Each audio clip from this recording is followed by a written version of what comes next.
Tesla. Hate it or love it, this company's influence has been spreading through the streets. It has a strong Musk, if you will. We've continued to make progress, rapidly expanding reach of the Sage Seeds AI. First, we'll have an opening move, as we always do.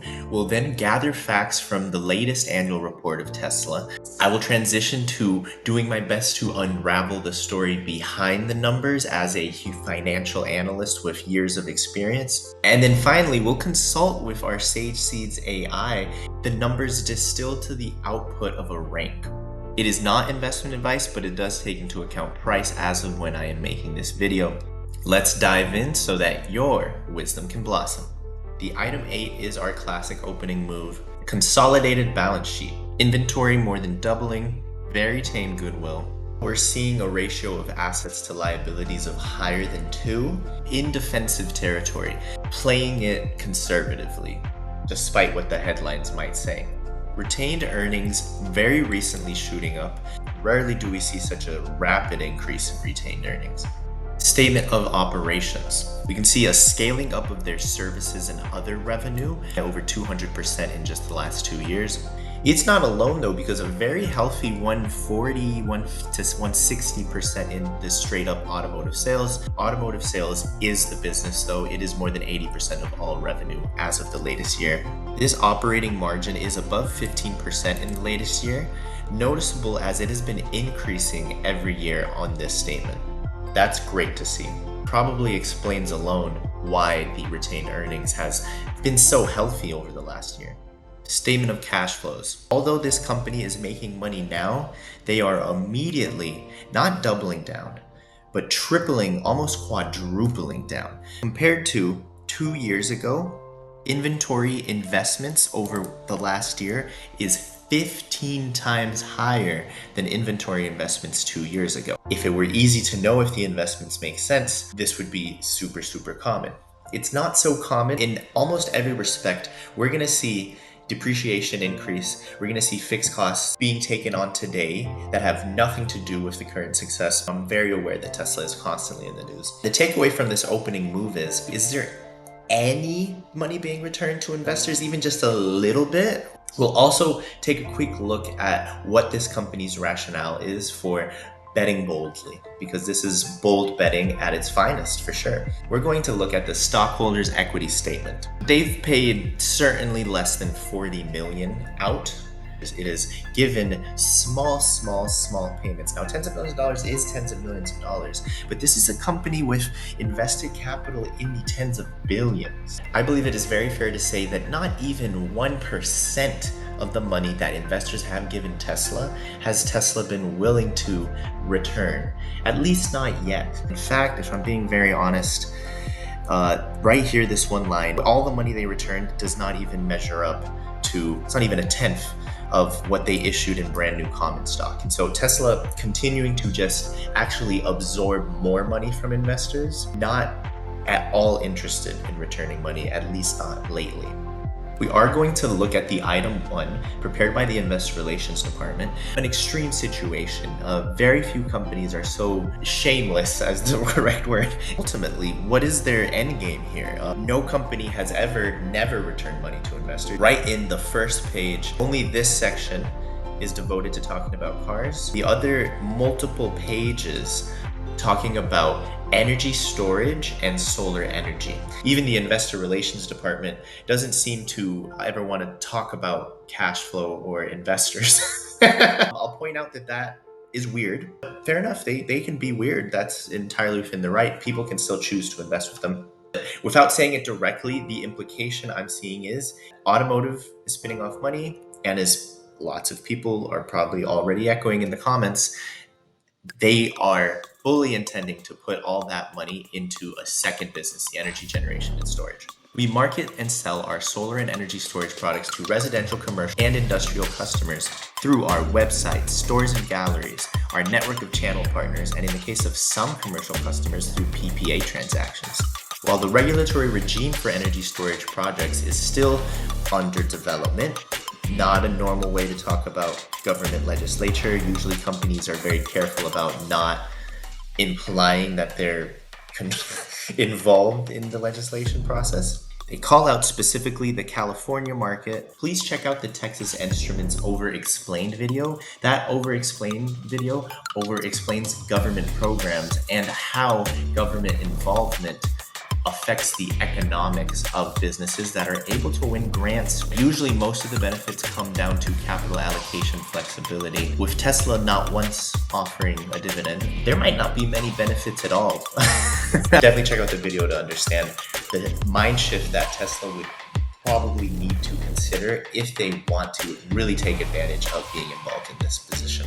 Now, here's where it starts to get wild. Each one of these paragraphs, it doesn't seem like it based on where the headers are at, but these are talking about potential product line, not just saying in one sentence legislation is under development, direct quote. Laws exist for them to innovate around, I guess. It's not exactly around. It's one thing to be an innovator, it's another thing to approach it like this. Yeah, I follow Elon Musk on Twitter. I know that trolling, that's what you're buying when you invest in this after a certain point. Tesla is very focused on legislation and regulations in multiple markets. They have this model, this framework in which state and local municipalities are kind of petri dishes for federal regulation. They see themselves as a catalyst to these petri dishes. Hey, if you're getting more comfortable uncovering the stories behind the numbers, please like and subscribe. A business that is designed to extract capital from public markets, and I do mean extract, designed deliberate infrastructure to make sure that money does not get returned to capital markets, at least not yet. They are then plugging into really about as many local experiments that they can. The nucleus very much is California, but there's also experiments happening in Texas, in lots of southwestern states in the United States, and increasingly there seems to be an international arm. I'm sure they have engineering backgrounds, but they're more focused on sort of cataloging open regulatory questions. Then Tesla throws resources, mainly engineer time and often legit manufacturing costs at prototyping trolls. I mean, that's the quickest way to troll prototypes. I mean, things that would require the regulatory decision makers to reevaluate their current regulations. In other words, I'm saying there's a triangle of stakeholders here: investors, Tesla employees, government regulators. All three of these people working together is a proven business that has worked in many industries and is often just fantastic for society. What I'm seeing here is a company that very much lopsiding the triangle. They're kind of keeping investors as minimized as possible so that the government decision makers and the Tesla employees kind of have an accelerated timetable. If you believe in this, the benefits of having a new scale, that this really will be kind of an industrialization of working with governments, regulators, that will have so much benefits that investors will be rewarded at some future date much more than if this weren't happening at all. However, on the flip side, is this uncommon because it's genuine innovation, or is it uncommon because you're burdening the investors a little too much here? I would make the argument then, why is Tesla continuing to ask markets for more and more money?